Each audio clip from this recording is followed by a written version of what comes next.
When I first joined Harper and West Marketing, I was eager to prove myself. The company was based in Chicago, a bustling place filled with ambitious people who seemed to thrive on late nights, coffee, and impossible deadlines.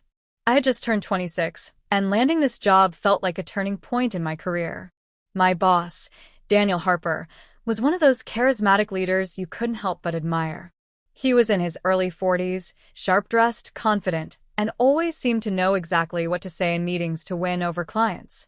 At first, working under him was exciting. He pushed me harder than anyone else had, but he also gave me opportunities no one else would. I was traveling, pitching to big clients, and learning the ropes of corporate life in ways that textbooks never taught me. But nothing could have prepared me for what happened on a business trip to Dallas, Texas, the one that changed how I looked at him and at myself forever. It started on a rainy Tuesday morning. Daniel called me into his office with that calm but commanding voice he had. "Rachel," he said, gesturing for me to sit down. His office overlooked downtown Chicago, the windows streaked with droplets of rain. "We've got a situation in Dallas. One of our biggest clients is threatening to pull their contract, and I need someone sharp with me to handle this. I want you on that flight with me tomorrow." My heart skipped. Being chosen to accompany him on a high-stakes trip wasn't something that happened to just anyone. I nodded quickly, trying to hide my excitement. "Of course, I'll be ready."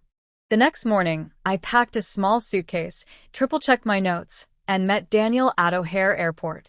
He was already there when I arrived, dressed in a navy suit, sipping coffee like he didn't have a worry in the world. "Glad you're here," he said with a smile. "This trip could make or break us." The flight was uneventful, though I spent most of it reviewing the client's history, rehearsing pitches, and trying to steady my nerves. Daniel, on the other hand, reclined in his seat, watching a movie, completely at ease. Every now and then, he'd glance at me and chuckle. "Relax, Rachel.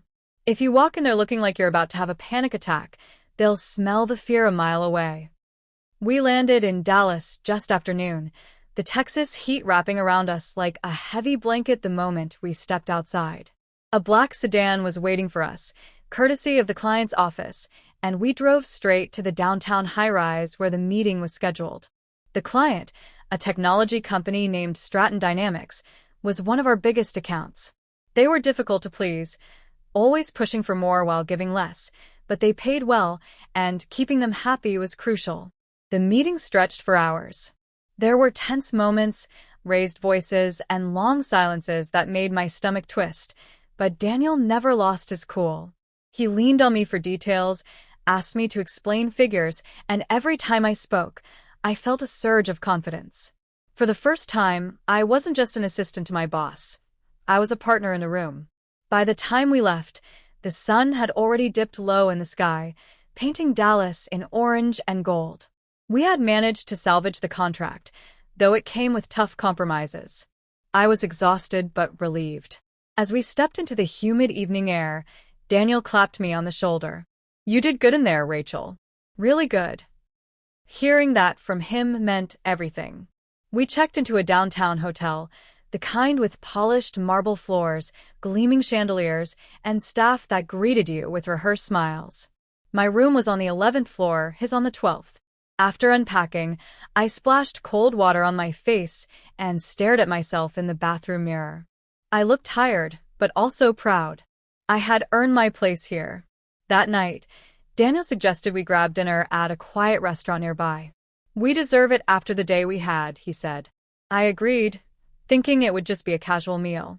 But as the night unfolded, I began to realize this trip was going to be anything but ordinary. The restaurant was dimly lit, the kind of place where conversations felt private even though every table was full. Over wine and steaks, Daniel started talking not just about work, but about life.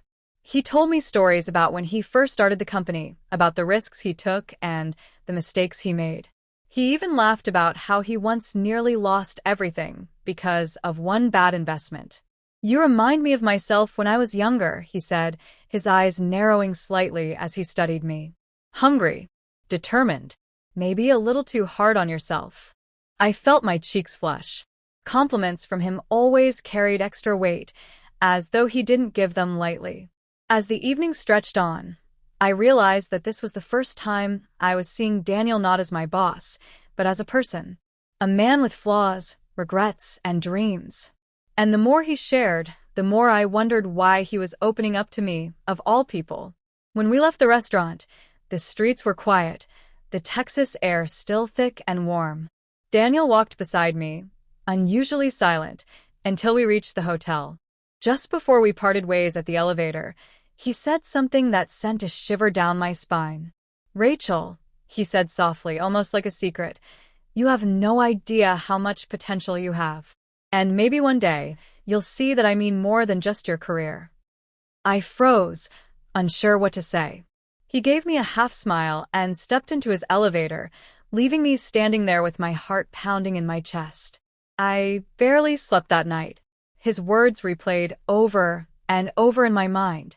What did he mean by that? Was it just encouragement, or was there something deeper? And if there was, did I want to know? The next day brought even more surprises.